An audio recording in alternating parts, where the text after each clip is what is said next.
Bonjour à tous et à toutes, c'est Paltam pour vous présenter un nouveau sapin en sucette.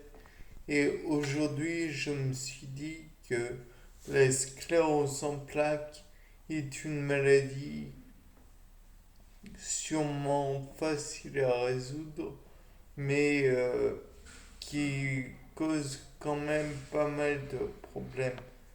Et donc, l'une des solutions que j'envisage, bon, certes, la maladie est loin d'être aussi simple, à mon avis, mais peut-être qu'il existe un moyen d'empêcher les globules blancs de dégrader la myéline. Pour cela, j'ai envisagé la possibilité que par-dessus la couche de myéline, il y ait une surface comme une surface de protection. Et cette protection viendrait pour protéger des enzymes qui hydrolysent la myéline, comme des inhibiteurs. Et des inhibiteurs d'hydrolase, je ne sais pas si ça a du sens, que produiraient les globules blancs. Certes, j'imagine que ça a déjà été envisagé, mais imaginons que ça n'a pas été.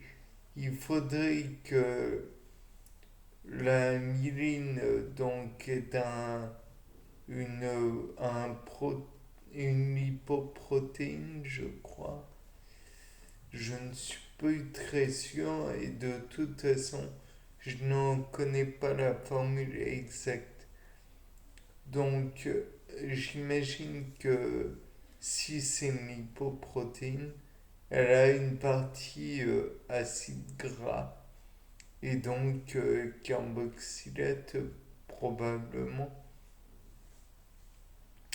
puisque les acides gras sont un long enchaînement de carbone terminé par une fonction carboxylate CO2 globalement, CO2H même, et où le C est relié, donc le carbone est relié doublement à un oxygène et en simple liaison à un hydroxyle.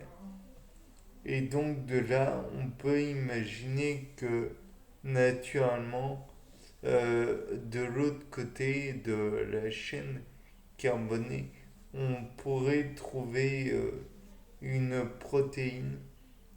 Et cette protéine aurait donc dans les acides aminés, j'imagine que si c'est une protéine, elle doit être dans les... commencer par un genre de méthionine ou quelque chose comme ça, puisque AUG est l'initiateur dans les ARN, donc ATG sinon si c'est un ADN. Et donc de là, on peut se dire que éventuellement il serait possible de reconstituer cette protéine et donc de produire à nouveau une, un enchaînement peptidique presque protéique, puisqu'il faudrait une conformation pour changer une chaîne polypeptidique en protéines.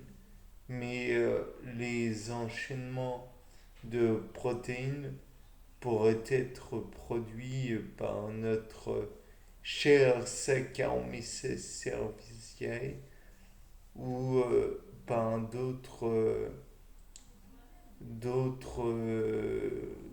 organismes qui, mis en milieu minimum, par exemple, pourraient produire cette protéine si indispensable pour la production de la myéline.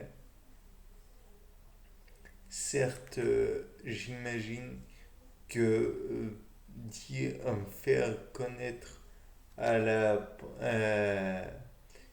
comment dire à Saccharomyces que nous voulons absolument que la protéine soit jointe à un lipide bien particulier, peut-être un C20 ou C22, je ne sais pas. C16 étant le palmitate, si je ne m'abuse. Dans tous les cas de figure, ce n'est pas le meilleur des, comment dire, des produits, des corps gras qui existent, puisque le meilleur que je connaisse est plutôt un arachidonique à base d'une de, enfin à la base de l'huile d'arachide. Bon, à vérifier. Toujours est-il que si on arrive à... Et d'ailleurs, c'est pas certain que ce soit le meilleur. C'est juste celui qui contient le plus de double et triple liaisons entre chaque carbone. Autant dire que ce serait difficile pour le corps humain de la dégrader et même détruire cet acide gras. Et par la suite, on pourrait aussi engendrer des ligases, enfin via des ligases, un genre de liaison entre la protéine et l'acide gras en fait. Puisque le gaz étant... oui, la ligase me semble la meilleure puisqu'elle peut lier. Tandis que la ligase, oui, ligase va liser les différents éléments sans passer par de l'eau. Elle va faire juste une rupture. Tandis que là, dans le cas présent, on voudrait lier le corps gras et la protéine. Donc, je pense que là, bon, je n'en connais pas assez, mais on pourrait toujours essayer de le faire en chimie en chimie et en enzymologie. Bien, c'était Paul Dame pour un nouveau sapin en sucette. Au revoir.